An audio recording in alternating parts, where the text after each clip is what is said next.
فلا أقسم بمواقع النجوم وإنه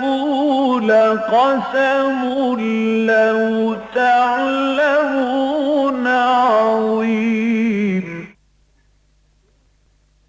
إنه لقرآن كريم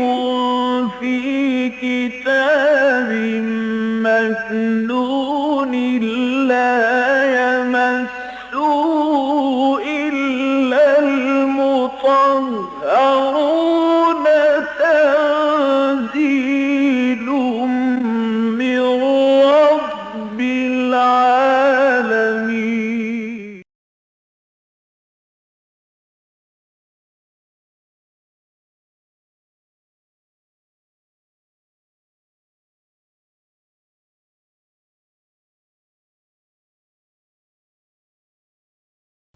بسم الله الرحمن الرحيم.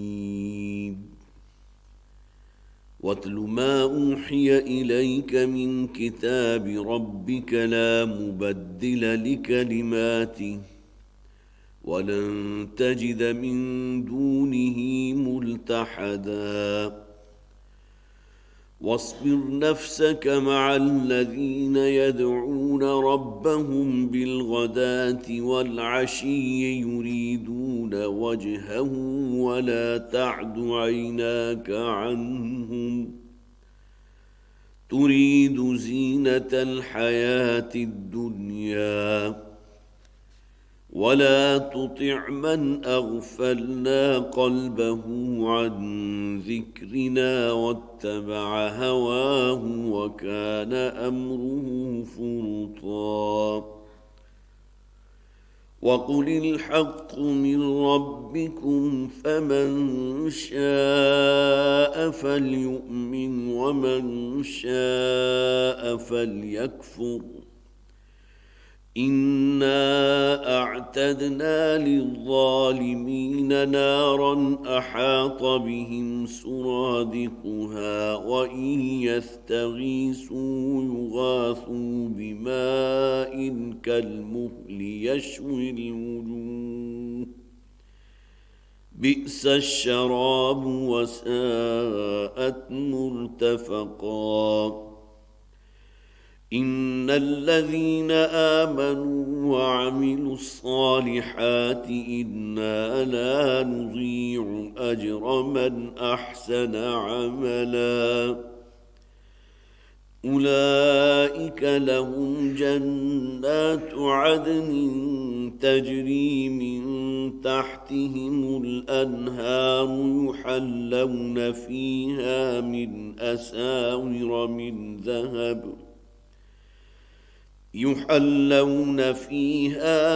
أساور من ذهب ويلبسون ثيابا خضرا من سندس واستبرق متكئين فيها على الأرائك نعم الثواب وحسنت مرتفقا واضرب لهم مثلا رجلين جعلنا لأحدهما جنتين من أعناب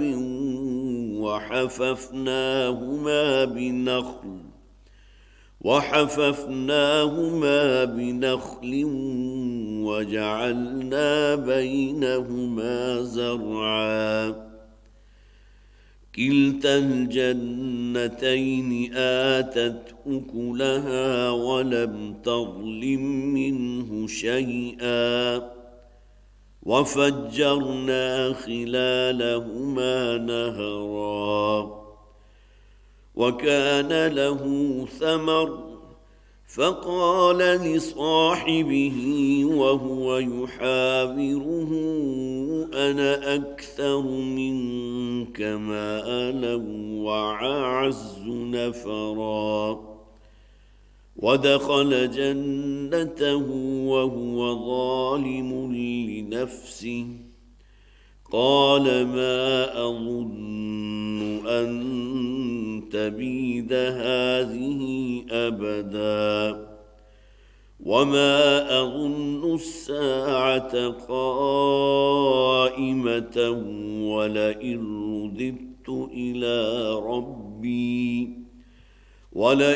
رددت إلى ربي لأجدن خيرا منها منقلبا. صدق الله العظيم. رب اشرح لي صدري ويسر لي أمري واحلل عقدة من لساني يفقهوا قولي. اللهم ألهمنا رشدنا وأعذنا من شرور أنفسنا آمین یا رب العالمین۔ ان مجالس درس میں آج کل سورہ کہف ہمارے زیر مطالعہ ہے۔ پچھلی مرتبہ ہم نے اصحاب کہف کے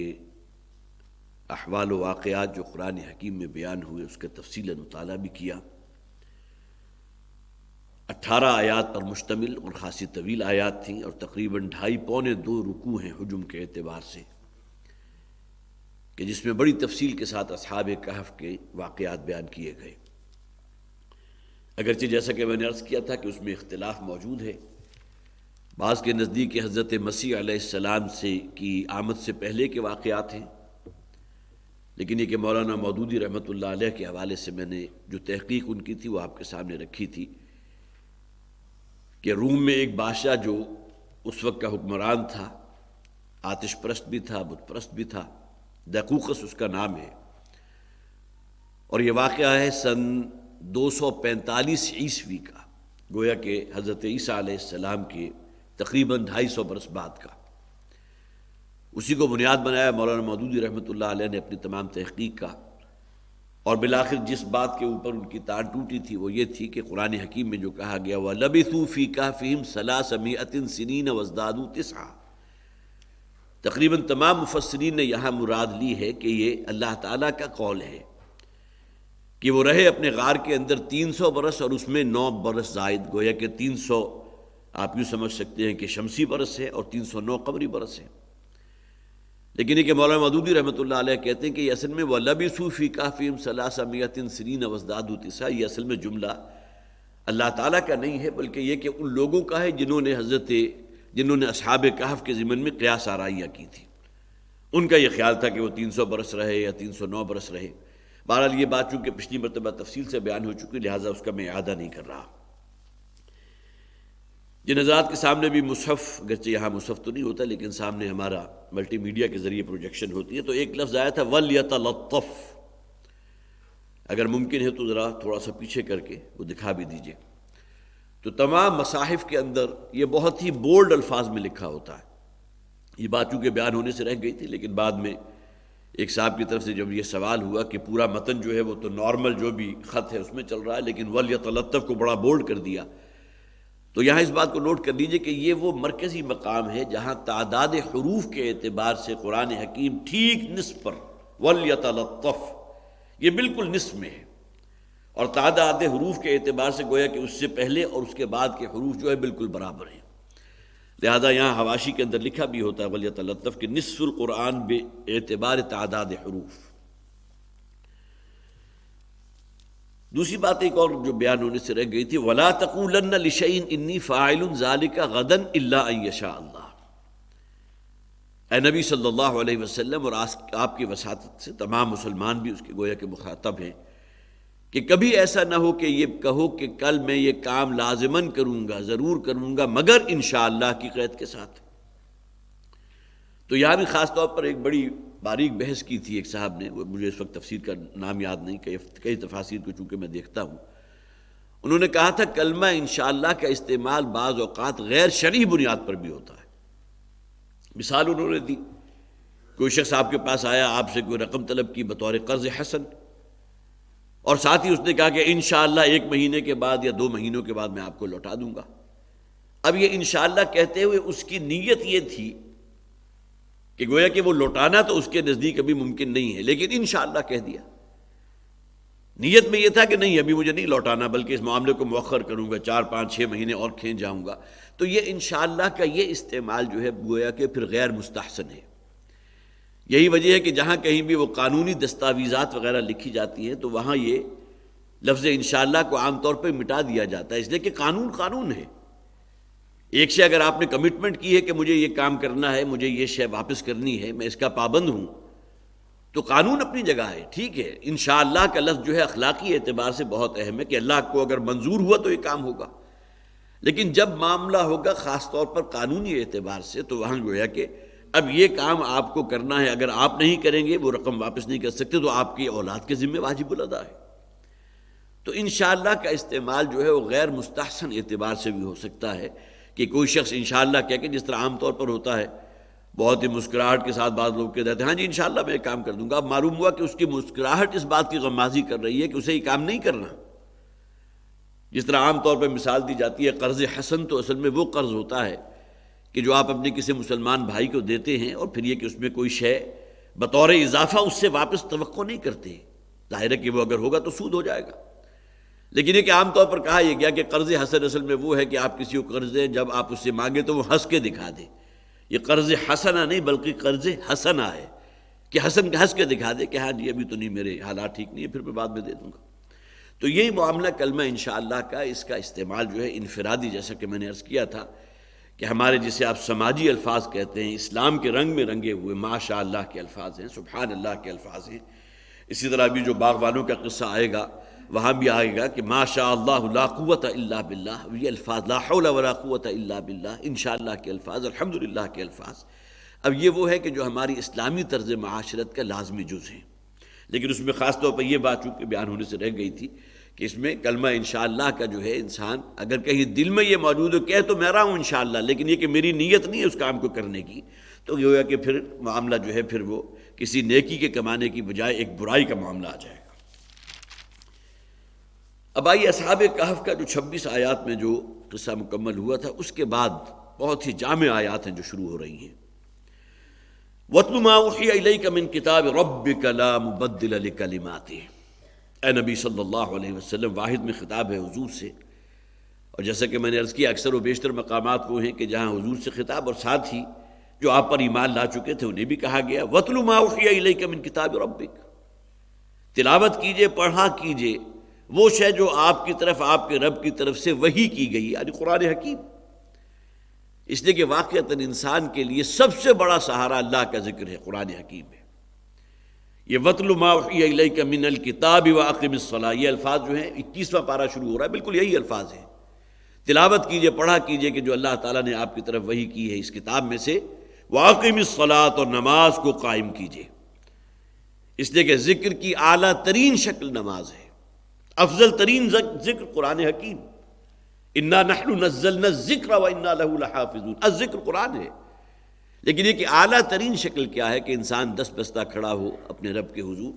اور پھر یہ کہ قرآن حکیم کی اس میں تلاوت ہو رہی ہو، گویا کہ اللہ کا کلام جو ہے وہ پڑھ کر سنایا جا رہا ہو اللہ کو، تو اس کے اندر جو ایک کیفیت ہوتی ہے کہ میں دربار خداوندی میں کھڑا ہوں، اللہ کے کلام کی تلاوت کر رہا ہوں، یہ اعلیٰ ترین شکل ہے۔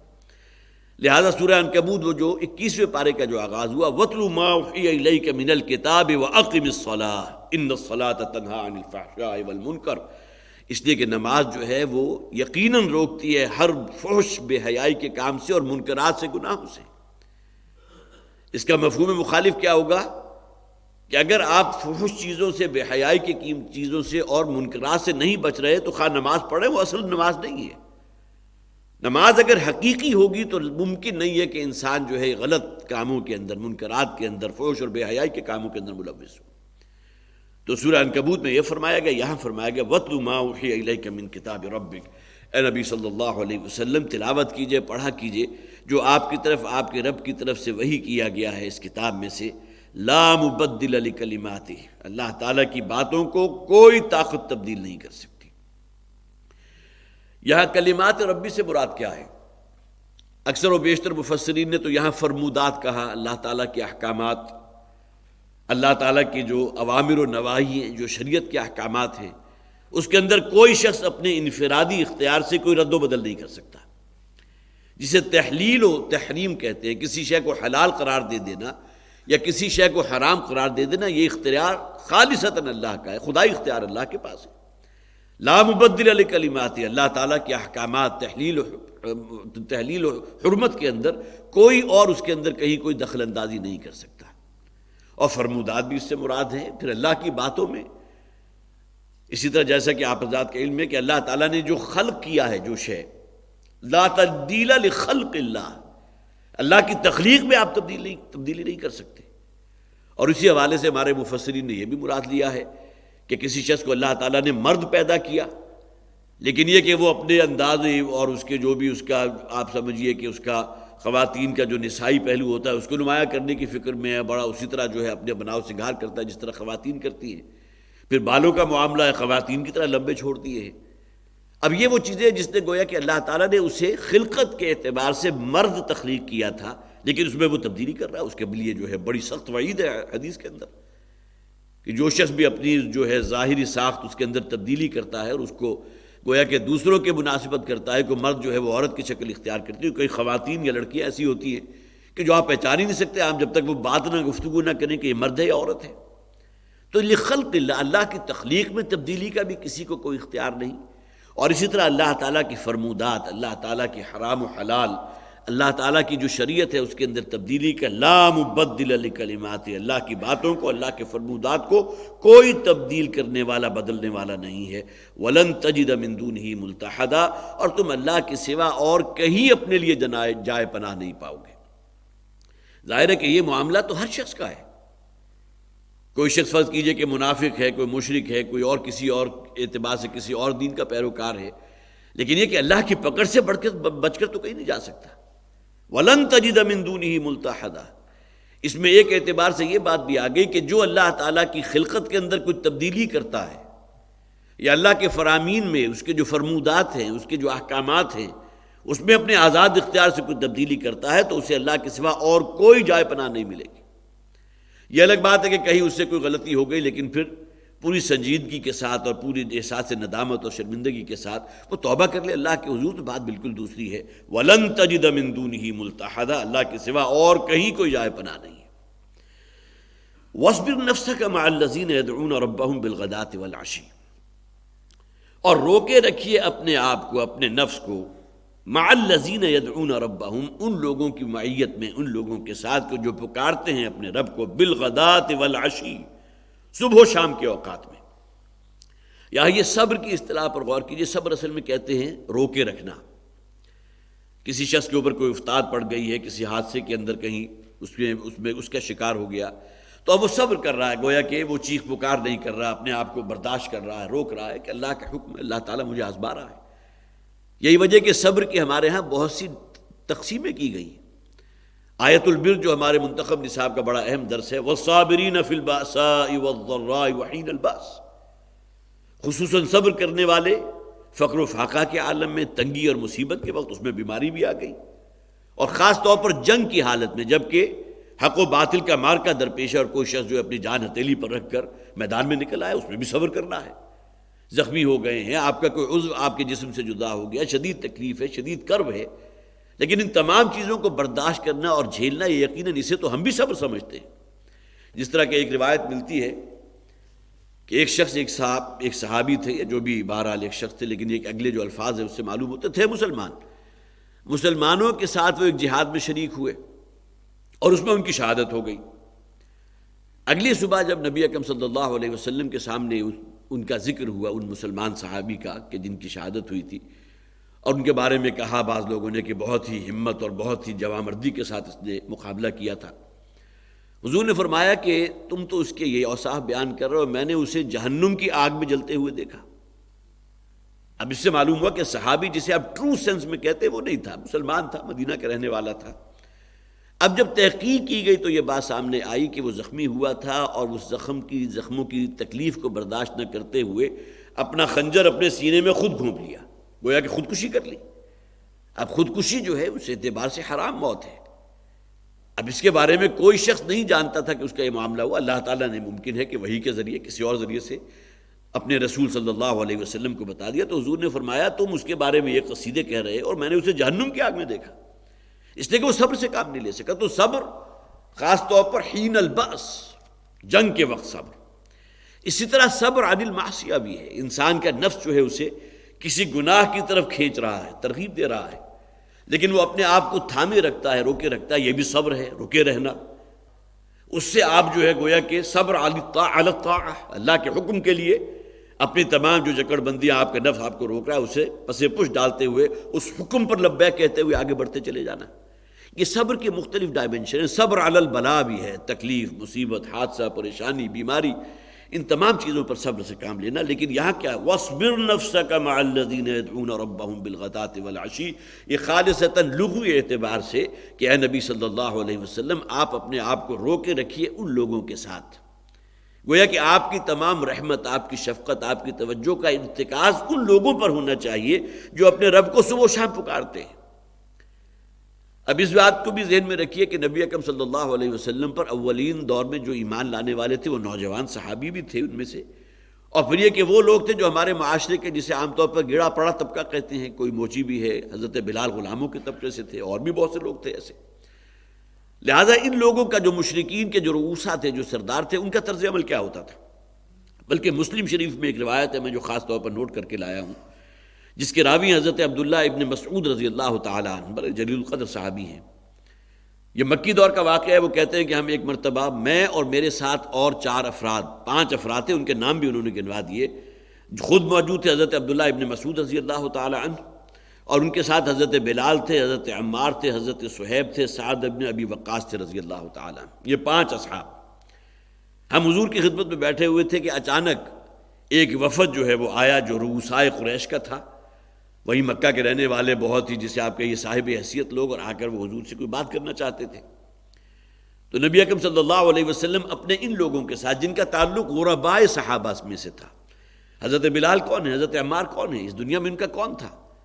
اور کتنا کچھ روپیہ پیسہ ان کے پاس تھے، جسے آپ کہیے کہ مفلس افراد جن کے پاس دنیاوی ساز و سامان نہیں تھا۔ اب یہ لوگ آئے، اور یہ حذیل کے کا قبیلہ تھا، وہیں کہیں قریب میں آباد تھا، اس کے سرکردہ لوگ تھے، بڑے رؤوسا میں سے تھے۔ انہوں نے آ کر جب دیکھا کہ یہ لوگ بیٹھے ہوئے ہیں اور ان کے ظاہر ہے کہ جسموں کے اوپر جو کپڑے ہوں گے وہ بھی کوئی پھٹے ہوئے ہوں گے، پیوند لگے ہوئے ہوں گے، جسے ہم کہیں غربا کے طبقے سے رکھنے والے، تو کھڑے ہو گئے اور بہت ہی ماتھوں کے اوپر جو ہے ان کی تیوری چڑھنے لگی، اور کہا محمد جب تک ان رذیل لوگوں کو اپنے سامنے سے نہیں ہٹاؤ گے ہم تم سے بات نہیں کریں گے، معاذ اللہ۔ اب ان لوگوں کا مقام اللہ تعالیٰ کی نگاہ میں کتنا بلند ہے۔ وہ تو حضور کی وہ حدیث پہلے بھی آپ نے سنی ہوگی، والد محترم بھی اس کو سنایا کرتے تھے رحمہ اللہ، کہ کتنے ہی اللہ والے ایسے ہیں کہ جو کہیں جسے آپ کہیے جو بھی یہ معیشت کی دوڑ ہے اس میں پیچھے رہ گئے، اور پھر یہ کہ ان لوگوں میں سے نہیں ہے جن کے پاس بہت روپیہ پیسہ ہوتا ہے۔ حضور فرماتے ہیں اگر کہیں وہ اپنے رشتے کا سوال ڈال بیٹھے تو کوئی انہیں اپنی لڑکی دینے کو تیار نہ ہو، کہیں باعزت لوگوں کی محفل میں بیٹھنے لگے تو انہیں وہاں سے دھتکار دیا، یہ کہاں سے آ گیا ہماری محفل والے۔ لیکن اللہ کی نگاہ میں ان کی کیا بلند مقام ہوتا ہے کہ حضور فرماتے ہیں کہ اگر کسی بات پر وہ قسم کھا بیٹھتے ہیں تو اللہ تعالیٰ ان کے قسم کی لاج رکھتا ہے۔ اب یہ فقراء صحابہ میں سے حضرت ابو الدرداء رضی اللہ تعالیٰ عنہ، حضرت ابو ہریرہ رضی اللہ تعالیٰ عنہ، اور اسی طرح یہ حضرت عبداللہ ابن مسعود جس حدیث کے راوی ہیں کہ وہ حذیل قبیلے کے جو سردار تھے وہ آ کر کھڑے ہو گئے، انہوں نے کہا جب تک ان لوگوں کو اپنے پاس سے دور نہیں کرو گے ہم تمہاری بات سننے کو تیار نہیں۔ اور عین ممکن ہے کہ نبی اکرم صلی اللہ علیہ وسلم کے قلب مبارک میں بھی یہ ہلکا سا خیال آیا ہو کہ یہ آئے ہیں رؤوسا، کیا عجب کہ میں ان کے سامنے اسلام کی دعوت پیش کروں۔ جس طرح ہوتا ہے کہ کوئی لمحہ ہوتا ہے انسان کے اندر کوئی تبدیلی واقع ہو جاتی ہے، عام طور پر وہ الفاظ آپ خواہ کسی شخص کو سامنے کتنی دفعہ کہیں اس کا کوئی افیکٹ نہیں ہوتا، لیکن کوئی خاص لمحہ ایسا ہوتا ہے کہ جس میں آپ نے بات کی اور اس کے دل کو گویا کہ اپیل کی، اس نے فوراً لبیک کہہ کے قبول کر لی۔ تو حضور کے قلب مبارک میں ممکن ہے یہ خیال آیا ہو، لیکن یہ کہ حضرت عبداللہ ابن مسعود فرماتے ہیں رضی اللہ تعالیٰ عنہ کہ اسی موقع پر پھر یہ آیات نازل ہوئی تھی جو بعد میں حضور نے بتایا، وَاصْبِرْ نَفْسَكَ مَعَ الَّذِينَ يَدْعُونَ رَبَّهُمْ بِالْغَدَاةِ وَالْعَشِيِّ، یہ لوگ کہ جو بظاہر قلاش ہیں، مفلس ہیں، زندگی کی دوڑ میں پیچھے رہ جانے والے ہیں، ان کی طرف آپ اپنی توجہ کا ارتکاز رکھیے، آپ اپنی محبت اور شفقت اور رحمت جو ہے، جیسا کہ سورہ بنی اسرائیل میں بھی فرمایا گیا وَاخْفِضْ جَنَاحَكَ لِلْمُؤْمِنِينَ، جس طرح کوئی پرندہ اپنے پروں کے اندر اپنے چھوٹے بچوں کو اور اس کو جو ہے جسے آپ چوزے کہتے ہیں انہیں سمیٹ لیتا ہے، یہی معاملہ حضور سے کہا گیا کہ اپنے آغوش میں رکھیے ان لوگوں کو جو اللہ کو یاد کرنے والے ہیں، یدعون ربهم بالغداة والعشی، جو پکارتے ہیں اپنے رب کو دن اور رات، یریدون وجہہ، وہ صرف اپنے رب کی رضا کے طالب ہیں۔ اب یہ وہ فقراء صحابہ ہیں جن کی مدح اللہ تعالیٰ خود فرما رہے ہیں، ان کا مقام دیکھیے کتنا بلند ہے کہ بظاہر دنیاوی دوڑ میں بہت پیچھے رہ گئے، ممکن ہے کہ 2 وقت کی روٹی میسر نہ ہو۔ حضرت ابو ہریرہ رضی اللہ تعالیٰ عنہ فرماتے ہیں کہ کئی کا وقت کا فاقہ ہمارے اوپر ایسا آیا کرتا تھا، ہمارے اوپر جو ہے وہ بے ہوشی طاری ہو جاتی تھی، اور بہت سے لوگ اپنی تدابیر اختیار کرتے تھے، کوئی جوتا سنگارا، شاید کوئی مرگی کا دورہ پڑ گیا ان کو، حالانکہ انہیں معلوم نہیں تھا کہ یہ کئی وقت کے فاقے کی وجہ سے ہمارے اوپر یہ جو ہے بے ہوشی کی کیفیت طاری ہو گئی۔ تو یہ فقراء صحابہ ہیں جن کے یہاں تعریف کی گئی، وَاصْبِرْ نَفْسَكَ مَعَ الَّذِينَ يَدْعُونَ رَبَّهُمْ بِالْغَدَاةِ وَالْعَشِيِّ۔ اے نبی صلی اللہ علیہ وسلم،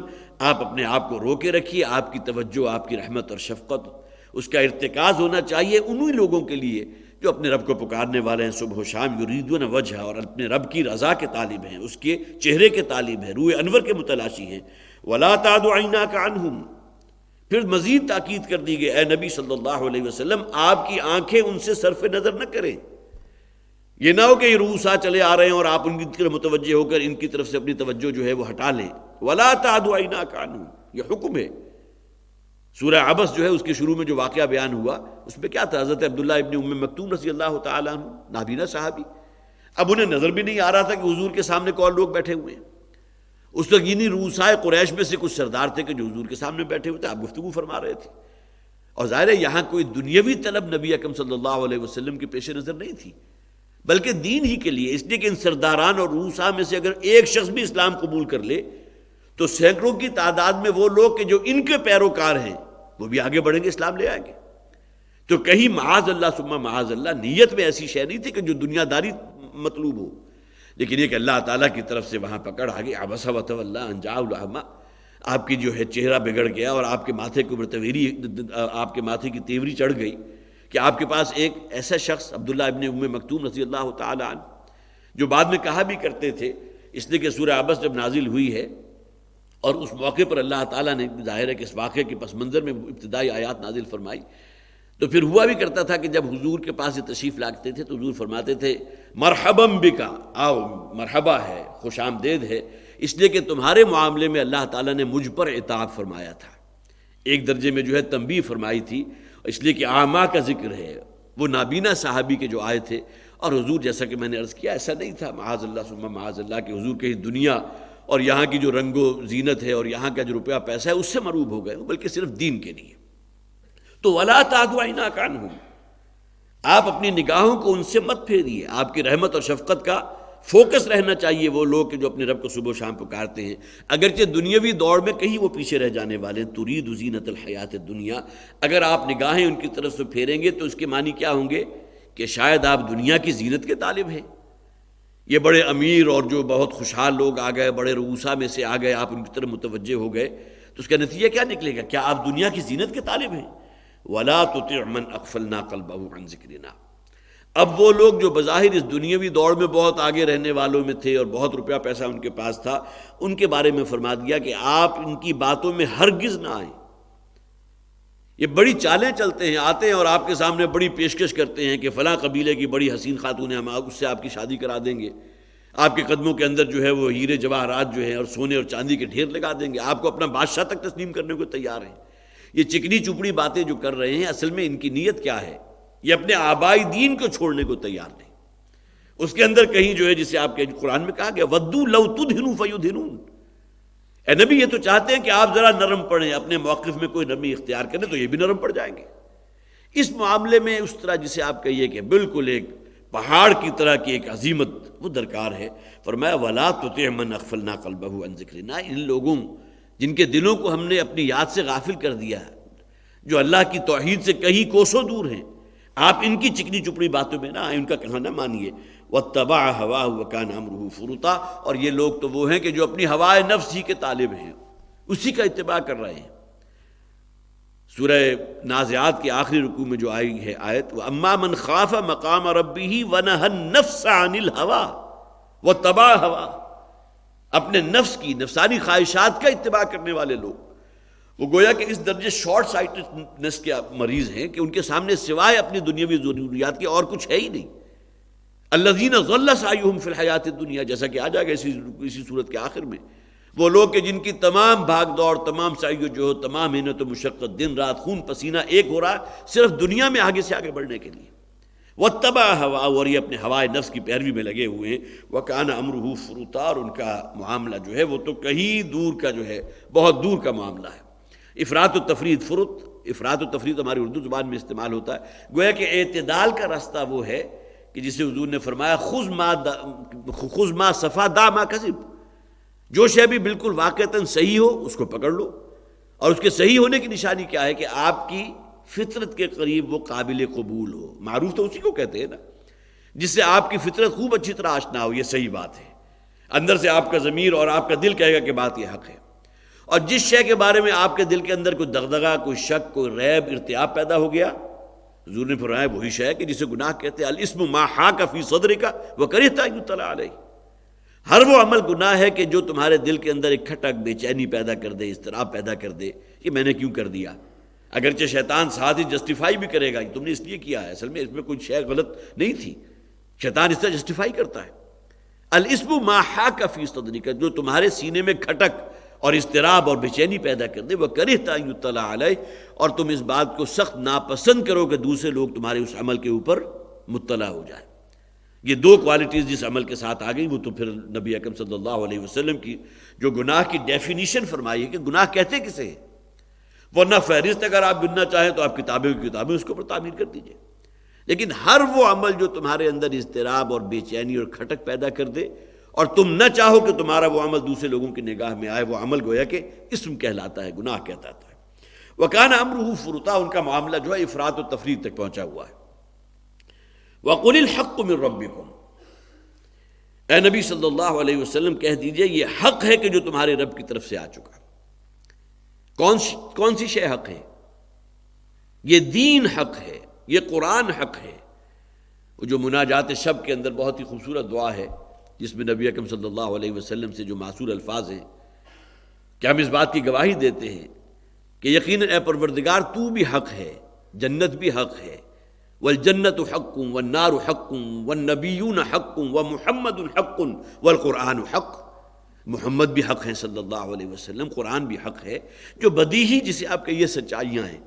تو یہ قرآن ہے۔ وقل الحق من ربکم، اے نبی کہہ دیجئے یہ حق ہے جو تمہاری رب کی طرف سے اب نازل ہو چکا ہے، تمہارے سامنے موجود ہے،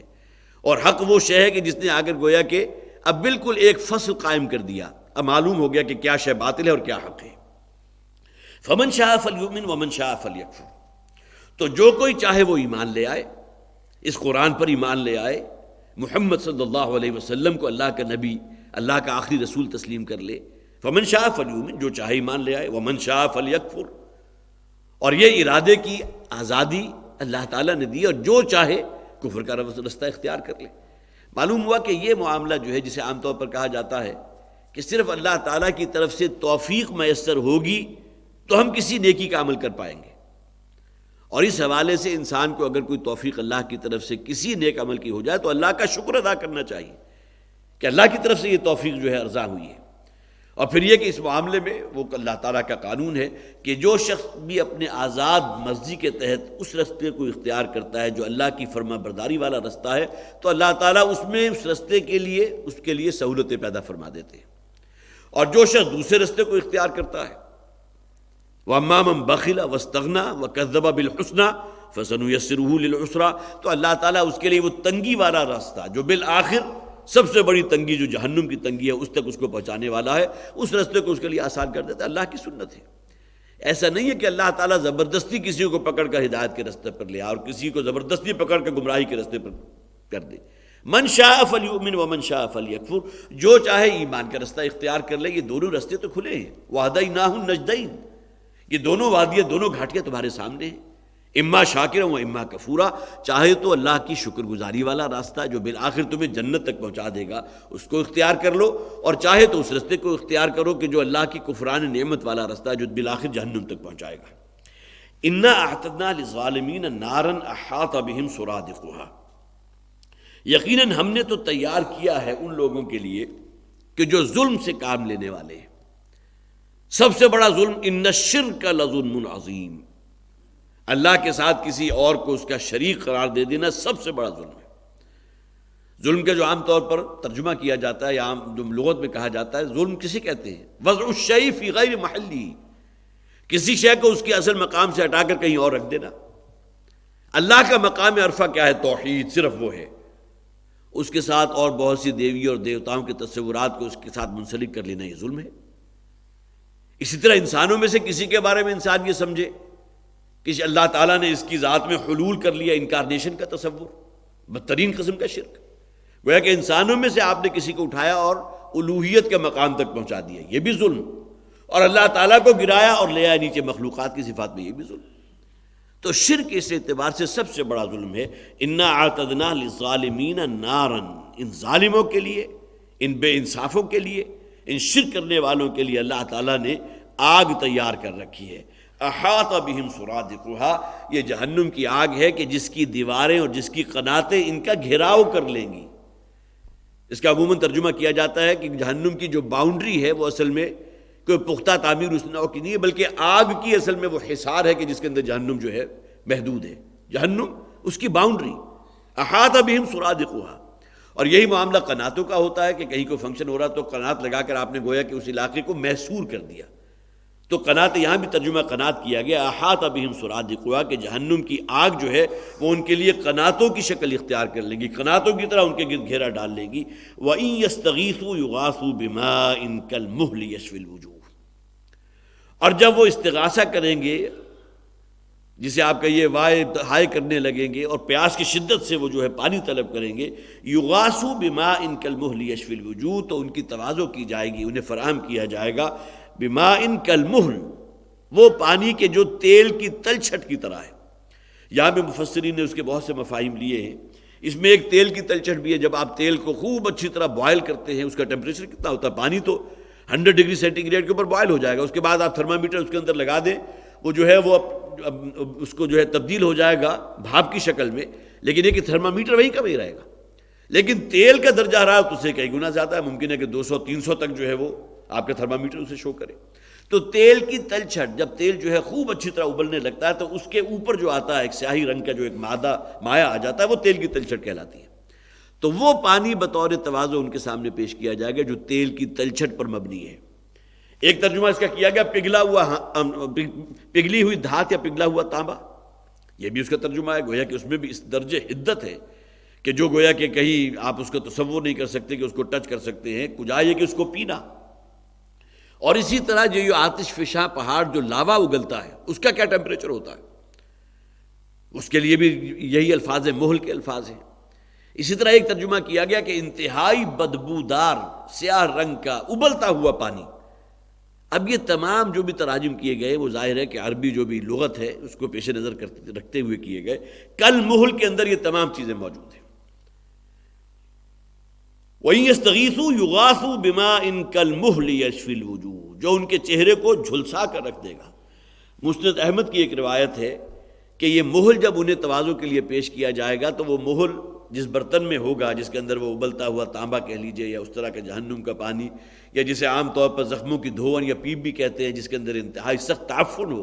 یہ جب پیش کیا جائے گا تو اس کے بخارات کی وجہ سے مسند احمد کی روایت یہ ہے کہ جیسے ہی وہ ان کے چہرے کے قریب آئے گا تو ان کے ہونٹ اور ان کے چہرے کا ظاہری حصہ جو ہے پگھل کر اس میں جا پڑے گا۔ استغفر اللہ۔ اب یہ الفاظ جو ہیں ظاہر ہے کہ حدیث کے الفاظ ہیں، مسند احمد میں موجود ہیں، اور اس میں آپ کو اندازہ ہوگا کہ جہنم کی جو بھی سختیاں ہیں ان لوگوں کے لیے کہ جو جانتے بوجھتے اللہ تعالیٰ کی نافرمانی کرتے ہیں، اللہ کے باغی اور اللہ کے سرکش بن کر کھڑے ہوتے ہیں، ان کا معاملہ جہنم میں کیا ہوگا۔ وَإِن يَسْتَغِيثُوا يُغَاثُوا بِمَاءٍ كَالْمُهْلِ يَشْفِي الْوُجُوهَ، اور جب وہ پانی طلب کریں گے تو پانی ان کے جو پیش کیا جائے گا وہ مہل کی طرح ہوگا، تیل کی تلچھٹ ہے، آتش فشاں کا لاوا ہے، انتہائی بدبودار غلیظ ابلتا ہوا پانی ہے، زخموں کی دھون ہے، یشفی الوجوہ، کہ جو ان کے چہروں کو جھلسا کر رکھ دے گا۔ بئس الشراب، یہ کیا ہی برا مشروب ہے جو انہیں پیش کیا جائے گا۔ وساعت مرتفقہ، اور جہنم بہت ہی برا ٹھکانہ ہے وہاں رہنے کے اعتبار سے۔ مستقر و مقامہ، یہ دونوں اصطلاحات آتی ہیں قرآن حکیم میں۔ تھوڑی دیر کہیں کسی کو بھیج دیا جائے اس کے اعتبار سے بھی انتہائی ہولناک جگہ، اور جنہیں وہاں ہمیشہ کی زندگی اب عطا کی جائے گی اسی جہنم کے، اس کے بارے میں آپ خود خیال کر سکتے ہیں، قیاس کر سکتے ہیں کہ ان کا کیا انجام ہوگا۔ ورنہ آپ کو معلوم ہے کہ دنیا میں کوئی بری سے بری جگہ بھی ہو، لیکن یہ کہ آپ ایکسکرشن کے لیے تھوڑی دیر کے لیے جاتے ہیں تو آپ کے لیے ایک جسے آپ کہیے کہ انجوائمنٹ کا پہلو بن جاتا ہے، صرف اس کو تفریح کے لیے چلے جاتے ہیں تھوڑی دیر کے لیے۔ لیکن یہ کہ جہنم ایسی جگہ ہے جہاں کسی ایک لمحے کے لیے بھی اگر کسی کو پہنچا دیا گیا، ساعت مستقرا و مقاما، وہ بہت ہی بری جگہ ہے، خواہ تھوڑی دیر کے لیے ہو خواہ ہمیشہ کی زندگی کے لیے۔ ان الذین آمنوا وعملوا الصالحات، دیکھیے فوراً ترغیب و تشویق کا انداز کس طرح دل فریب ہے۔ ایک طرف جہنمیوں کا وہ ذکر کیا گیا کہ جنہیں مہل پیش کیا جائے گا تواضع کے طور پر، اسی طرح قرآن حکیم میں زقوم کے ایک درخت کا ذکر ہے، اور جس کے لیے حدیث میں جو الفاظ ملتے ہیں کہ وہ انتہائی، دیکھنے میں بھی انتہائی، جسے آپ کہیے خوفناک قسم کا پھل ہوگا، کہ جو شیطان کے جو سر ہوتے ہیں اس کی طرح اس کا جو ہے ایک روپ ہوگا، اور پھر یہ کہ بڑے بڑے کانٹے اس کے اوپر لگے ہوئے ہوں گے، اور ذائقہ اتنا کڑوا کہ جو کسی زبان نے آج تک چکھا نہیں۔ اب یہ وہ خوراک ہوگی جو ان کو دی جائے گی، اور جب وہ کھائیں گے تو اس کی وجہ جو شدید پیاس انہیں لگے گی، اس کے نتیجے میں انہیں مہل پیش کیا جائے گا۔ اعاذنا اللہ من ذالک، اللہ تعالی ہمیں ان تمام چیزوں سے محفوظ رکھے۔ اس کے فوراً بعد ذکر کیا گیا ان الذین آمنوا وعملوا الصالحات، یہ خوشخبری ہے ان لوگوں کے لیے جو ایمان لائے ہیں، دل کے یقین والا ایمان، وہ ایمان کے جو ان کے عمل اور سیرت و کردار کے اوپر اثرات مرتب کرنے والا ہو۔ ان الذین آمنوا وعملوا الصالحات، وہ لوگ یقیناً کہ جو ایمان لائے اور جنہوں نے نیک اعمال کیے، انا لا نضیع اجر من احسن عملا، ان میں سے جو کوئی بھی کوئی نیک کام کرتا ہے، اللہ تعالیٰ فرماتے ہیں ہم ہرگز ان کے کسی عمل کو ضائع نہیں کریں گے۔ حدیث میں آتا ہے نا کہ کوئی شخص وہاں جب جنت میں پہنچے گا اور اپنے درجات اور اللہ تعالیٰ کی نعمتوں کو دیکھے گا تو کہے گا اے پروردگار، دنیا میں میں اتنا زیادہ نیک اور عابد اور زاہد تو نہیں تھا۔ تو اللہ تعالیٰ فرمائیں گے فلاں وقت میں جو تم نے نیکی کی تھی اس کو اللہ تعالیٰ نے اس طرح، ہم نے اتنا بڑھایا اور چڑھایا، یضاعف لہ العذاب بھی آیا ہے، عذاب جو ہے اس کے لیے دگنا کئی گنا کر دیا جائے گا۔ یہی معاملہ نیکیوں کے اعمال کا بھی ہے کہ اللہ تعالیٰ اس کے اندر اتنا اضافہ فرمائے گا کہ بندہ مومن وہاں جا کر حیران ہوگا کہ میرے اعمال تو اے پروردگار اس قابل نہیں تھے کہ مجھے اتنی نعمتوں سے نوازا جاتا۔ تو ہم ضائع نہیں کرنے والے، انا لا نضیع اجر من احسن عملا، اجر ہر اس شخص کا جس نے کوئی نیک عمل کیا۔ اولئک لہم جنات عدن تجری من تحتہم الانہار، اب یہ وہ لوگ ہیں کہ جن کے لیے جنات ہیں، باغات ہیں، وہ کہ جن کے دامن میں نہریں رواں ہیں، یحلون فیہا من اساور من ذہب۔ اب دیکھیے آگے جس شے کا ذکر آ رہا ہے، اس دنیاوی زندگی میں اللہ تعالیٰ نے اہل ایمان لوگوں کے لیے وہ شے حرام قرار دے دی۔ مردوں کے لیے سونا پہننا حرام ہے، اسی طرح خاص ریشم کا جو لباس ہوتا ہے اس کی بھی حرمت احادیث کے اندر موجود ہے۔ اب اس کے لیے کوئی دلیل نہیں ہے، جس طرح قرآن حکیم میں بھی کہا گیا نا، یہ لوگ کہتے ہیں کاروبار کرنا اور اپنا رقم کو جو ہے سود کے اوپر دے دینا یہ تو مساوی ہے۔ ایک شخص نے اپنا روپیہ پیسہ صرف کیا، ایک مکان بنایا اور اس کو کرائے کے اوپر چڑھا دیا، ایک شخص نے وہی پیسہ جو ہے کسی شخص کو دے دیا، اس کے اوپر ایک خاص مقدار میں جو ہے خاص نصاب پرسنٹیج کے ساتھ ہر مہینے وہ سود حاصل کر رہا ہے، کیا فرق ہوا؟ تو وہ تمام دلیلیں ایک طرف، احل اللہ البیع وحرم الربا، اصل فیصلہ تمہیں یہ کرنا ہے کہ اللہ کا حکم ماننا ہے یا نہیں ماننا۔ اللہ تعالیٰ نے کاروبار کو اس کو حرام، اس کو حلال قرار دے دیا، احل اللہ البیع وحرم الربا، اور ربا اللہ نے حرام قرار دیا، لہذا اسے بچ جانا ہے۔ یہی معاملہ ہے کہ سونے کا مردوں کے لیے اس دنیا میں استعمال سونے اور ریشم کا ناجائز، صحیح احادیث ہے، لہذا یہاں الفاظ نوٹ کیے، یحلون فیہا من اساور من ذہب۔ یہاں اس دنیا میں تو اس کا تصور نہیں کر سکتے تھے، انہیں سونے کے جو ہے کنگن پہنائے جائیں گے، اور جس طرح پہلے زمانے کے جو بادشاہ ہوتے تھے سونے کے زیورات جس طرح خواتین استعمال کیا کرتی تھی وہ بھی کیا کرتے تھے، سونے کے کڑے بھی ہیں، سونے کے منکے بھی ہیں، اور اسی طرح جو ہے طلائی ان کا تاج جو ہے وہ بھی سونے کا بنا ہوا ہوتا تھا۔ یحلون فیہا من اساور من ذہب، وہ پہنائے جائیں گے، اس لیے کہ اس دنیا میں تو ان کے لیے یقیناً ممانعت تھی کہ وہ سونا بھی استعمال نہیں کر سکتے، ریشم بھی استعمال نہیں کر سکتے، لیکن وہاں اللہ تعالیٰ کی جو عنایات ہیں، یحلون فیہا من اساور من ذہب، وہاں وہ پہنائے جائیں گے وہ کنگن کے جو سونے کے بنے ہوئے ہوں گے۔ وَيَلْبَسُونَ ثِيَابًا خُضْرًا مِّن سُندُسٍ وَإِسْتَبْرَقٍ، اسی طرح جو لباس انہیں فراہم کیا جائے گا وہ لباس پہنیں گے اس کپڑے کا کہ جو باریک اور مہین ریشم اور دبیز اور موٹے ریشم کا بنا ہوا ہوگا۔ اب یہاں بھی بہت سی اس کی تعبیرات ہیں، ایک جگہ قرآن میں حکیم میں آیا کہ استبرق کا لفظ آتا ہے، جس کے آپ کوئی بھی کپڑا بڑا قیمتی ہے اس کے نیچے آپ استر لگا لیتے ہیں، تو اوپر تو گویا کہ بہت ہی باریک بہت مہین قسم کا ریشم ہے اور اندر موٹے ریشم کا استر لگا ہوا ہے۔ لیکن ایک تعبیر اور بھی کی گئی کہ انسان کے پہناوے کے دو حصے ہیں، ایک حصہ وہ ہے جو اس کے اپر باڈی کو ڈھانکتا ہے، جس میں قمیض آ گئی یا کوئی اور شے اس سے ملتی جلتی آ گئی، اور ایک حصہ وہ ہے جو آپ کی لوور باڈی کو ڈھانپ رہا ہے۔ آج بھی آپ نے دیکھا ہوگا کہ شدید گرمیوں کے اندر جو ہے ململ کا کرتا کہ جو بہت باریک ہوتا ہے، اور پھر یہ کہ لٹھے کی شلوار، اگرچہ دونوں ہی کاٹن کے بنے ہوئے ہیں، لیکن اوپر کا پہناوا جو ہے، جو اپر حصے کو جو ڈھانپ رہا ہے، وہ بہت ہی مہین ہے، بہت نفیس ہے، بہت اچھا اس کا جو ہے ریشہ استعمال ہوا ہے، اور جو نیچے کا ہے اگرچہ وہ بھی کاٹن ہی کا، لیکن یہ کہ وہ دبیز ہے، اس لیے کہ اس سے اصل میں ستر پوشی بھی مطلوب ہے۔ تو یہی معاملہ اہل جنت میں اس لباس کا ہوگا کہ وہ جو اوپر کا پہناوا ہوگا وہ باریش اور بہت ہی نفیس ریشم کا ہوگا، اور نیچے کا پہناوا جو ہے وہ ہوگا استبرق، وہ گویا کہ ہوگا ذرا گاڑھے قسم کا ریشم کا۔ اب یہ ایک تعبیر کی گئی، لیکن بہرحال اس بات کو ذہن میں رکھیے کہ اہل جنت کو وہاں پھر جو ہے اللہ تعالیٰ وہ سونے کے کنگن بھی پہنائے گا، اور ساتھ ہی وہ لباس فراہم کرے گا جو باریک اور موٹے دبیز ریشم کا بنے ہوئے ہیں۔ متکئین فیہا علی الارائک، اور وہاں وہ جنت کے اندر ہوں گے، اریکہ کہتے ہیں اصل میں چھپر کٹ کو، جس طرح کسی بادشاہ کا تصور ہو، بہت ہی عمدہ ایک تخت ہے، اس کے اوپر سونے جواہرات جو ہیں وہ بھی جڑے ہوئے ہیں، اور پھر یہ کہ اس کے اوپر ایک چھپر بھی ہے جو بہت ہی عمدہ کپڑے کا جو ہے، اس کی جھالریں لٹک، چھپر کھٹ جسے کہتے ہیں۔ تو مولانا مودودی رحمۃ اللہ علیہ نے یہاں اریکہ کا کہا چھپر کھٹ ہے، گویا کہ وہاں کا جو اللہ تعالیٰ جو انہیں تخت عطا فرمائے گا، جس کے اوپر ایک سائبان بھی ہوگا، اب اس کی کیفیت کیا ہوگی۔ اب جنت کا جہاں بھی ذکر آتا ہے، نبی اکرم صلی اللہ علیہ وسلم کی وہ حدیث آپ کے ذہن میں رہنی چاہیے کہ جنت کی نعمتیں ان نعمتوں میں سے ہیں ما لا عین رأت ولا اذن سمعت ولا خطر علی قلب بشر، جو نہ کسی آنکھ نے دیکھی، نہ کسی کان نے سنی، اور نہ کسی کے قلب اور اس کے ذہن میں اس کا کوئی خیال بھی آ سکا۔ قرآن حکیم الفاظ وہ استعمال کرتا ہے اس لیے کہ ہمیں سمجھانا ہے۔ اریکہ کسے کہتے ہیں؟ تخت کو کہتے ہیں، اور تخت جو کسی بادشاہ کا ہوگا وہ کس قدر مزین ہوگا، اور اس کے اوپر اگر اوپر فرض کیجیے سائبان بھی ہے، جھالر والا بھی، ہماری بات سمجھانے کے لیے اللہ تعالیٰ وہ اصطلاحات استعمال کر رہے ہیں۔ باقی جنت کی جو کیفیات ہوں گی، وہاں کی جو نعمتیں ہوں گی، کہنے کو وہاں بھی پھل ہیں، پھلوں کے اندر وہاں جو ہے کھجور کا ذکر بھی ہوگا، اور پھر یہ کہ میووں کا ذکر بھی ہوگا، انگور کا ذکر بھی ہوگا، شراب کا معاملہ جو ہے وہ بھی وہاں پیش کی جائے گی، لیکن اس کو اس دنیا کے ان تمام معاملات یا ان چیزوں کے اوپر آپ قیاس نہیں کر سکیں۔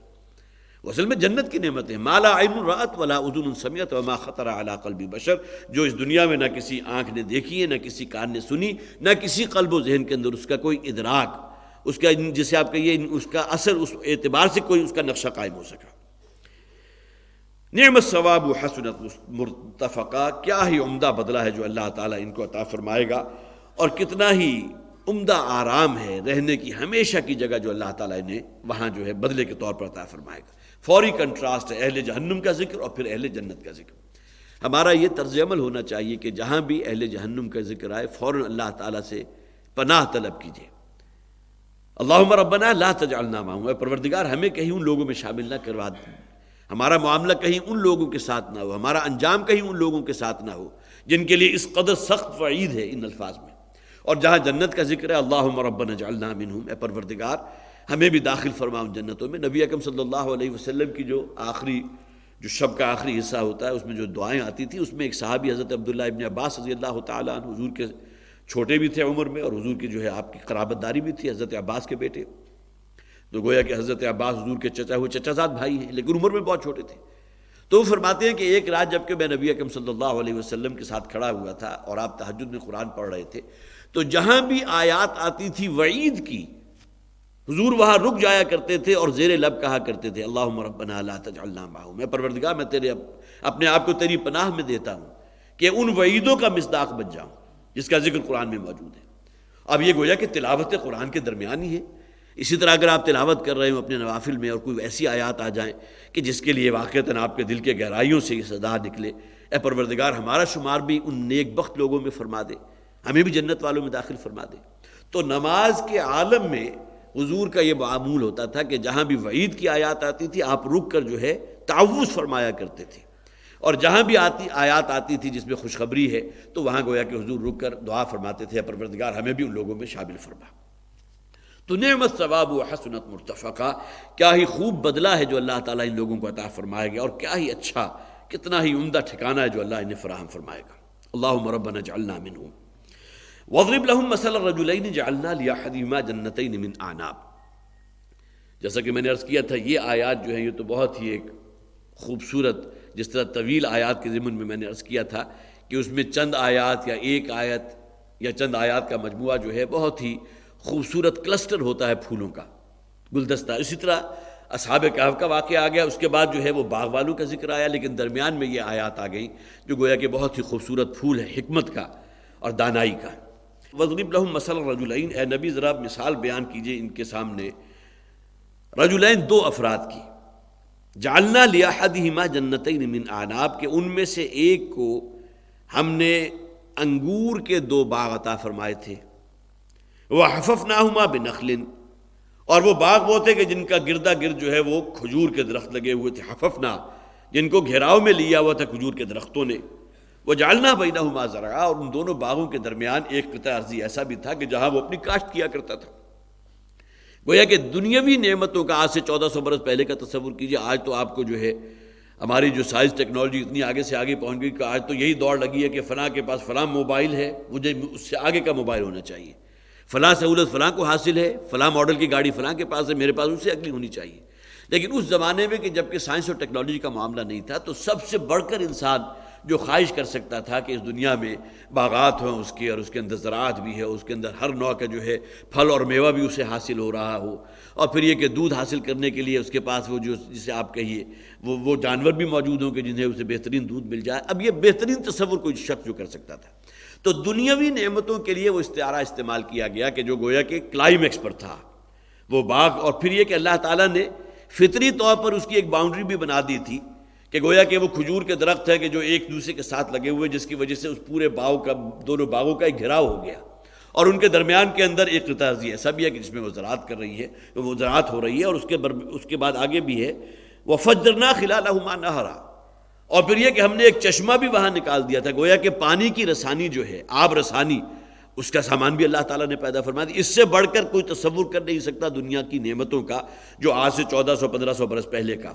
جو بھی معیار ہوگا. لیکن یہاں اس بات کو نوٹ کیجئے کہ ایک اختلاف ہمارے مفسرین میں یہاں سامنے آیا ہے کہ آیا یہ واقعتاً کوئی واقعہ تھا کہ جس کو قرآن نے نقل کیا. وَاضْرِبْ لَهُم مَثَلًا، اے نبی بیان کیجئے ایک مثال، جسے ضرب المثل کہتے ہیں، کہ صرف تمثیل کے درجے میں اللہ تعالیٰ نے بات فرمائی ہے یا واقعہ بھی تھا کوئی. جن لوگوں نے اسے واقعتاً اس کو سمجھا ہے کہ ایک واقعہ جو ہے کہ جو ماضی میں ہوا، وہ یہ کہتے ہیں یہ اصل میں دو سگے بھائی تھے، ان کے والد تھے کہ جنہوں نے ترکے کے اندر بہت رقم چھوڑی تھی. ان میں سے ایک بھائی تھا جو خالصتاً دنیا دار تھا، اس نے اس رقم سے جو ہے اپنے لیے بہترین باغات، زراعت کا سامان اور یہ تمام دنیاوی جو نعمتیں تھیں وہ اس نے حاصل کر لی. اور دوسرا بھائی جو تھا اس کو جو رقم ترکے میں ملی اس نے جو ہے دین کے لیے، لوگوں کی خبرگیری کے لیے، خدمت خلق جذبے کے تحت جو ہے اس کو صرف کر دیا. نتیجتاً دنیاوی دوڑ میں یہ شخص بہت آگے نکل گیا، اور دوسرا کہ جس نے اب رقم خرچ کیا تھا وہ کہیں پیچھے رہ گیا. وہ گویا کہ ان لوگوں میں سے ہو گیا جو ہیو ناٹس ہیں، جن کے پاس اس دنیا میں نہیں ہے. بعضوں نے یہ کہا کہ یہ اصل میں دو ہمسایوں کی بات ہے، لیکن یہ بات وہ ہے کہ جو کسی بھی صحیح حدیث سے واضح نہیں ہو رہا. ہمیں تو اصل میں اس لیسن کو دیکھنا چاہیے، جیسا کہ اصحاب کہف کا جو واقعہ ہوا تھا اس کی تحقیق میں پڑ جانا، وہ کتنا عرصہ رہے تھے، پھر ان کی تعداد کیا تھی، 5 تھی یا 7 تھی یا 3 تھی، اور پھر یہ وہ کتنی مدت تک جو ہے سونا اور عالم نوم کے اندر رہے، اس کا کوئی فائدہ نہیں. بلکہ اصل شے یہ کہ اللہ تعالیٰ ہر شے کی قدرت رکھتا ہے. وہ انسانوں میں سے چند کے اوپر جو ہے 300 یا اس سے بھی زائد برس کی جو ہے نیند طاری کر سکتا ہے، وہ قادر ہے اس پر. لہٰذا اگر یہ کہیں خناس تمہارے ذہن میں ہے کہ مرنے کے بعد وہ اللہ کیسے ہمیں زندہ کرے گا، تو اس خناس کو ذہن سے نکال دو کہ اللہ تعالیٰ ہر شے پر قادر ہے. اصل مورل لیسن جو وہاں سے حاصل ہوا وہ یہ تھا. اسی طرح یہاں جو مورل لیسن حاصل ہو رہا ہے، یہ دنیاوی جو بھی نعمتیں ہیں، یہاں کی جو بھی زیب و زینت ہے، انا جعلنا ما علی الارض زینۃ لها لنبلوہم ایہم احسن عملا. اس صورت کے شروع میں اللہ تعالیٰ نے فرما دیا کہ اس زمین کے اوپر جو کچھ بھی ہے سو ہم نے بڑی اس دنیا کے اندر جو چیزیں دل لبھانے والی ہیں، اپنی طرف کھینچنے والی ہیں، اس کے اندر بڑا جو ہے رنگ روپ ہے، انسان کو مست کر دینے والی چیزیں ہیں، لیکن یہ تمام چیزیں اللہ تعالیٰ نے رکھی ہیں. دیکھنا یہ چاہتا ہے کہ کون لوگ ہیں جو اللہ کی فرما برداری اختیار کرنے والے ہیں، تاکہ ہم جانچ لیں، پرکھ لیں ان لوگوں کو کہ جو اچھے اعمال کرنے والے ہیں. لہٰذا یہاں اس تفسیر میں پڑھنے کی ضرورت نہیں ہے کہ 2 سگے بھائی تھے یا ہمسائے تھے، یا واقعتاً یہ کوئی واقعہ ہوا بھی تھا، یا اللہ تعالیٰ نے ایک تمثیل بیان کی ہے. اس کے بارے میں جو ان کے اختلافات جو ہے ہماری تفاسیر میں لکھے ہوئے، لہٰذا میں نے آپ کے سامنے رکھ دیے. لیکن اصل شے کیا ہے کہ اللہ تعالیٰ 2 انسانوں کی مثال بیان کر رہا ہے. ایک کی سوچ وہ تھی کہ جس نے دنیا کی ہر نعمت اپنے لیے یہاں فراہم کر لی، اور دوسرا وہ تھا کہ جس کے دل کے اندر تقویٰ تھا، خوف خدا تھا، اور وہ گویا کہ اللہ ہی پر توکل اور اعتماد اس کی ذات پر تھا. کلتا الجنتین آتت اکولہا، اب یہ دونوں باغ جو اس شخص کی تحویل میں تھے، جس کے درمیان میں کھیتی باڑی بھی ہو رہی ہے، جس میں اللہ تعالیٰ نے ایک قدرتی چشمہ جو ہے وہ بھی انہیں فراہم کر دیا، یہ دونوں باغ اپنی پیداوار خوب لاتے تھے۔ آتت اکلہا، جو بھی پھل تھے، جو بھی میوے تھے ان میں اس کی بھرپور پیداوار دیتے تھے۔ ولم تظلم منہ شیئا، اور کبھی اس کے اندر اس شخص کو کوئی گھاٹا نہیں ہوا۔ گویا کہ جو بھی بیوپاری کرتا ہوگا، اس کو فروخت کرتا ہوگا، تو بہترین نفع کا ذریعہ تھے وہ باغات۔ وَفَجَّرْنَا خِلَالَهُمَا نَهْرًا، اور آگے اللہ تعالیٰ نے جو پہلے بیان نہیں ہوئی تھی یہ بھی بات بیان کر دی، ان دونوں کے درمیان ہم نے ایک نہر اور چشمہ بھی جاری کر دیا تھا۔ وَكَانَ لَهُ ثَمَرٌ، اور اس شخص کے لیے اللہ تعالیٰ نے گویا کہ دنیاوی جو بھی ثمرات ہیں وہ خوب اس کو دیے تھے۔ اس کا آگے بھی ذکر آ جائے گا، جہاں تک مال و دولت ہے اس میں بھی بہت آگے تھا، اور دوسری طرف اس نے جو نکاح کیا تھا تو اللہ تعالیٰ نے اولاد بھی اسے کثیر دی تھی، اس لیے کہ اس نے کہا کہ میری نفری بھی تم سے زیادہ ہے۔ اگرچہ یہاں ایک مراد لی جا سکتی ہے کہ نفری سے مراد وہ بیٹھک یا چوپال یا اس کے جو بھی چشم و ابرو کے اشارے کے منتظر جو اس کے دوست تھے، جو اس کے ساتھی تھے، جس طرح ہر سرمایہ دار شخص ہے اس کا اپنا ایک حلقہ ہوتا ہے، اس کی اپنی چوپال ہوتی ہے، اس کی اپنی بیٹھک ہوتی ہے، اور کچھ لوگوں کو بلا کر وہ اپنی جو ہے گویا کہ وہ مصاحب سمجھتا ہے کہ یہ میرے مصاحب ہیں، اس لیے کہ اس کی حیثیت ایسی ہے کہ دوسرے لوگ اس کی صحبت میں بیٹھنے کو اپنے لیے بڑا باعث فخر سمجھتے ہیں۔ یہی معاملہ اس کا بھی تھا، لہٰذا یہاں جو الفاظ آئے کان لہ ثمر، اس کے لیے بہت سے ثمرات تھے، دونوں روپے پیسہ بھی اور اولاد بھی۔ فقال لصاحبہ وہو یحاورہ، اب کسی دن جب کہ یہ دونوں ساتھی جو سگے بھائی تھے، پڑوسی تھے، جو بھی تھے، جب وہ اس باغ میں داخل ہوئے تو ان میں سے وہ شخص کہ جو اس باغوں کا مالک تھا اس نے کہا اپنے ساتھی سے، وہو یحاورہ، جب کہ وہ باہم کلام کر رہے تھے۔ محاورہ ہماری اردو زبان میں بھی استعمال ہوتا ہے، کوئی شے بطور محاورہ استعمال کرنا، جو گویا کہ زبان پر چڑھی ہوئی بات۔ تو جب وہ گفتگو کر رہے تھے، انا اکثر منک مالا واعز نفرا، اب اس شخص کے اندر تکبر تھا، اس نے کہا کہ میں کہیں زیادہ ہوں تمہارے سے، مال اور روپے پیسے کے، دولت کے اعتبار سے بھی،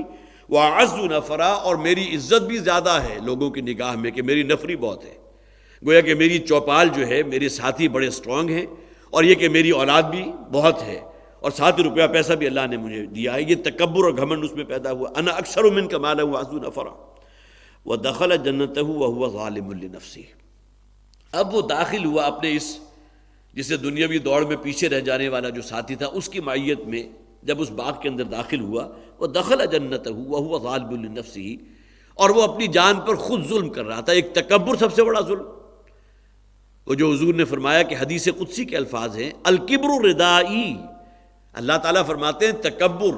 یہ تو اصل میں میری چادر ہے، میرا پہناوا ہے،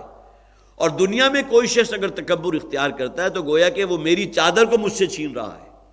یہی وجہ ہے کہ اللہ تعالیٰ کے اسماء الحسنی میں المتکبر بھی ہے، گویا کہ کبر اور تکبر اگر بتمام و کمال یہ خلعت کسی ذات کے اوپر راس آتی بھی ہے تو اللہ تعالیٰ کی ذات ہے المتکبر۔ انسانوں میں اگر یہ تکبر اور گھمنڈ اور غرور پیدا ہو جائے تو اس سے زیادہ ہلاکت آمیز ہے اور کوئی نہیں۔ تو وہی تکبر تھا کہ جس کی بنیاد پر جب وہ داخل ہوا، وہ ظالم لنفسہ، اپنی جان پر خود ظلم کر رہا تھا، کہ اس کے اندر وہ سوچ پیدا ہو گئی کہ مجھ سے بڑا دنیا دار کوئی نہیں ہے، دنیاوی نعمتوں میں مجھ سے آگے کوئی نہیں۔ قال ما اظن ان تبید هذه ابدا، تو اس نے کہا کہ میں نہیں سمجھتا کہ یہ جو نعمتیں اللہ نے مجھے دی ہیں یہ کبھی مجھ سے چھن بھی سکیں گی، یہ باغ اب ہمیشہ ہمیشہ رہے گا۔ ما اظن ان تبید هذه ابدا، کہ میرا یہ باغ جو ہے کبھی کوئی برباد نہیں ہو سکتا۔ اس کے لیے کیسے کیسے بندوبست میں نے کیے ہیں، پانی کے لیے جو ہے وہ ایک رستہ میں نے اس کے لیے فراہم کر دیا، پھر گردا گرد اس کے جسے آپ باؤنڈری کہتے ہیں، وہ چار دیواری بنانے کی جو ہے وہ ضرورت ہی پیش نہیں آئی، اس لیے کہ پوری چار دیواری جو ہے وہ کھجور کے بڑے مضبوط تنوں کے ساتھ، اور اوپر کھجور کا جو ہے وہ پھل وہ بھی حاصل ہو رہا ہے۔ یہ تمام چیزیں اس کو چونکہ فراہم تھی، لہٰذا اس میں وہ گھمنڈ پیدا ہوا، اور اسی میں اس کی زبان سے الفاظ نکل گئے کہ کبھی ایسا نہیں ہو سکتا کہ میری پلاننگ اور جس طرح میں نے اس کو ترتیب دیا ہے، جس طرح اہتمام کیا ہے، کہ کبھی یہ شے مجھ سے چھن سکے گی۔ ما اظن ان تبید هذه ابدا، یہ باغ اور یہ نعمت اب مجھ سے کبھی کوئی طاقت نہیں چھین سکتی۔ وما اظن الساعة قائمة، اب یہی بات کچھ آگے بڑھی تو اس نے، اب اس سے معلوم ہوا کہ یہ شخص جو ہے، جو بھی مثال اللہ تعالیٰ پیش فرما رہے ہیں، آخرت کو مانتا تو تھا، اس لیے کہ یہاں جو الفاظ ہے ما اظن ان تبید هذه ابدا وما اظن الساعة قائمة، اور میں نہیں گمان کرتا کہ قیامت ہوگی۔ یہ ٹھیک ہے، مانتے تو ہیں ہم، کچھ باتیں خبریں ہم تک پہنچی بھی ہیں کہ مرنے کے بعد زندہ کیا جائے گا۔ وما اظن الساعة قائمة، اور میں گمان نہیں کرتا، میں خیال نہیں کرتا کہ قیامت قائم ہوگی۔ ولئن رددت الى ربی، لیکن ساتھ ہی اس نے فوراً جسے آپ کہیے کہ اپنے لیے گوشہ عافیت بھی تیار کر لیا، وَلَئِن رُدِدتُّ إِلَىٰ رَبِّي، اور اگر مجھے میرے رب کے حضور حساب کتاب کے لیے پیش بھی کر دیا گیا، لَأَجِدَنَّ خَيْرًا مِّنْهَا مُنْقَلَبًا، تو یقیناً وہاں مجھے اس سے زیادہ میرا رب دے گا، میں پاؤں گا اس سے زیادہ وہاں پہنچ کر۔ اب یہ دلیل کیا تھی؟ دلیل یہ تھی کہ جس اللہ نے، تم یہ مانتے ہو نا، اپنے ساتھی سے کہہ رہا تھا، تم جانتے ہو نا کہ جو ہوتا ہے اللہ کے کیے ہوتا ہے، تو جس اللہ نے مجھے اس دنیا میں اتنا کچھ دے دیا، آخر میرے اندر کوئی صلاحیت تھی تو دیا نا، اب کیسے ممکن ہے کہ وہ اللہ آخرت میں مجھے نہ دے؟ اسی کا دوسرا انداز کیا ہے، جس اللہ نے تمہیں اس دنیا میں مفلس اور قلاش بنا دیا، آخرت میں بھی تمہارے لیے کچھ نہیں ہے۔ گویا کہ اس دنیاوی نعمتوں پر انسان کو یہ غرہ اور گھمنڈ ہو گیا کہ شاید یہی بنیاد بن جائے گی آخرت میں بھی،